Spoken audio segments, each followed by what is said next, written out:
Hello everyone, welcome to Geeker Mag. In today's video, I am going to show you how to turn off or disable background apps on Windows 11.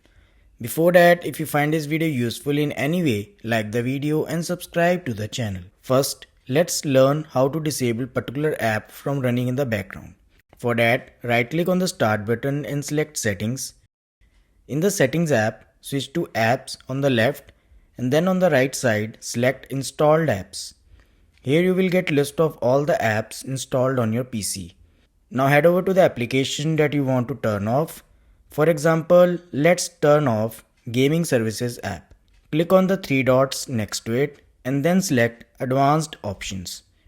Now head over to Background App Permissions section and using Let this app run in the background drop down, select Never.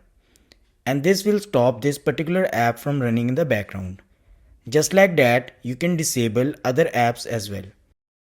In case you want to disable all apps at once, then here is what you need to do.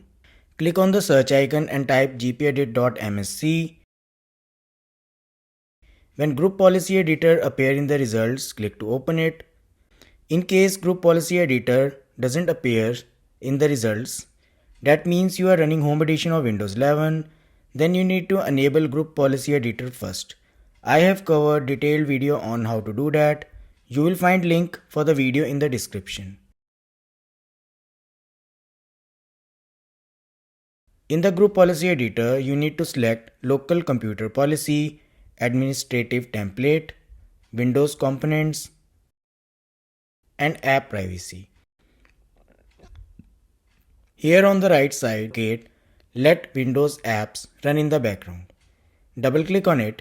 In this window, switch from Not Configured to Enabled. After that, head over to Options section and using Default for all apps drop down, select Force Deny.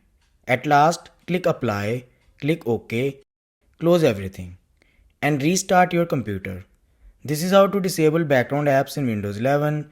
If you have any query related to this video, feel free to write in the comments. I hope this helps. Thanks for watching.